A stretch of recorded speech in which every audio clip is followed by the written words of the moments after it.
Have you ever wondered why you can memorize every single lyric of your favorite songs but not information that you need to know in class?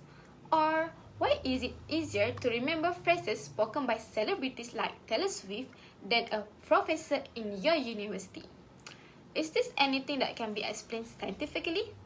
As it turns out, yes. Assalamualaikum warahmatullahi wabarakatuh and hi, my name is Nushamimi Atira binti Abdul Qadir from class ED590 and today I will be sharing with you on how music can affect human brain. Throughout human history, music have been extensively researched and appreciated for its capacity to amuse and heal. Numerous professionals have looked at the therapeutic potential of music for a variety of physical and mental health issues, as well as for general stress management. The scientific literature has demonstrated over the past 10 years how effectively music may alter neural activity in the brain. Endogenous rhythmic neural activity synchronized with the rhythmic structure of music, which is a phenomenon known as neural entrainment.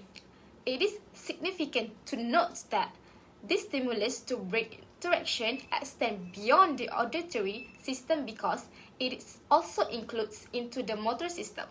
So, if there is one thing that I would like to get across to you today is for you to realize how music plays an important role on shaping our mental and physical health. I will be breaking down today's topic into two parts. The first one will be about music can improve mood and reduce stress, and the second topic is music can act as a natural painkiller. So let's go into the first point, shall we? One of the common music effect has is that it can alter the mood and feeling, which can help to reduce the stress. Stress has the ability to pose a serious harm to one's health by promoting the emergence of illness and sickness. Research by Sandstrom and Russo on 2010s, they discovered that music with a high valence and low arousal had a favorable impact on how quickly the conductance and heart rates return to normal after a stressor. Have you ever known that listening to music can reduce the cortisol hormone?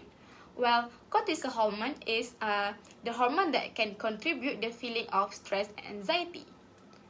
When you listen to music, you feel calm, right?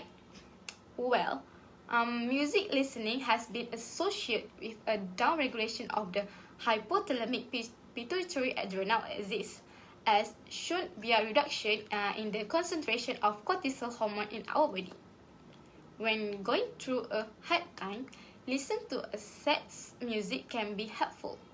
If people who are in sad listen to a happy song, they will feel like this world is unfair because they think why they cannot be happy like other people, and they will assume that nobody can understand them. That is why most of the people who feel sad tend to listen to a sad song because it can help them to get in touch with their emotion to heal their sadness.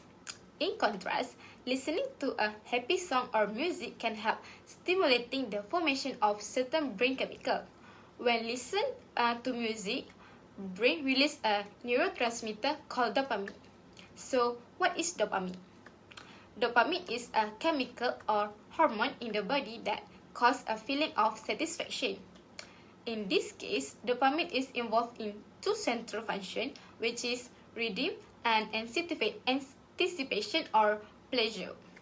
Dopamine is a crucial neurotransmitter in the reward system of brain, which is involved in the enjoyment of music. The pleasure felt from a variety of psychological and psychological rewards, such as the taste of chocolate or the pleasure of a good laugh, has consistently been linked to the dopaminergic reward system. In a study using brain imaging on healthy individuals, it was discovered that the level to which enjoyable music produced chill was connected with activity in the brain's reward circuitry, particularly the region with the high concentration of dopamine receptor. In fact, passive music consumption and group singing both raise peripheral oxytocin level, inferring a potential survival value of musical activities. This may explain why music is so frequently employed in social settings and why we feel a strong feeling of community while singing together or attending a big concert. Okay, now let's move on my second point. When it comes to the topic of music, many people do not realize that music can act as a natural painkiller. What is meant by that? Does music can be turned into a tablet of medicine? Well, no. Music could be responsible for neurogenesis in the hippocampus, which is the bed of new brain cells called neuron, by adjusting the secretion of steroid hormone, ultimately leading to cerebral plasticity. Brain damage is one of the most discussed topics in the world of psychology.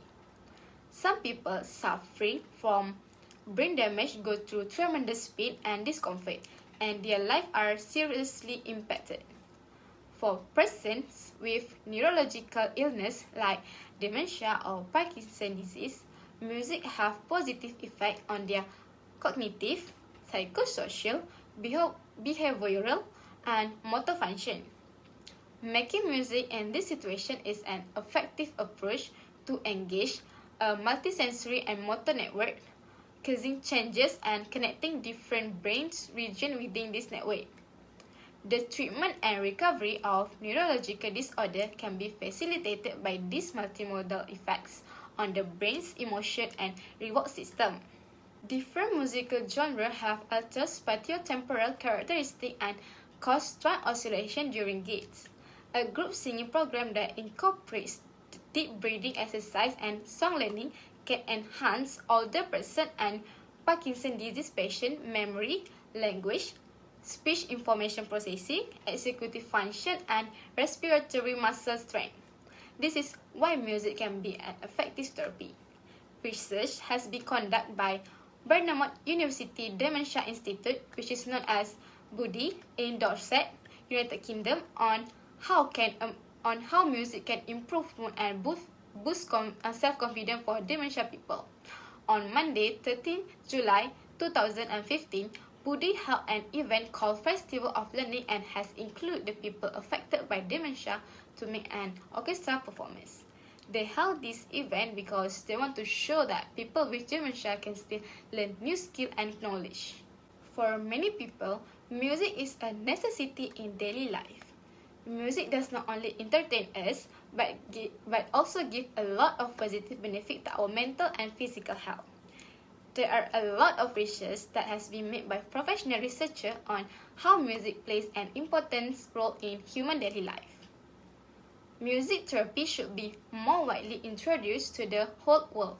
People should realize that when they are listening to music either on their phone or radio, they actually grow their brain development.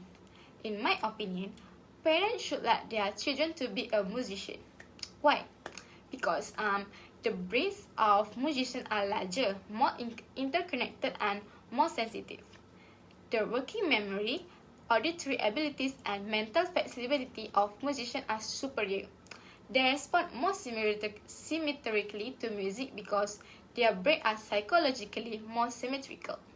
Larger brain regions are in charge of motor control, auditory processing, and spatial coordination. Additionally, musicians have a bigger corpus callosum.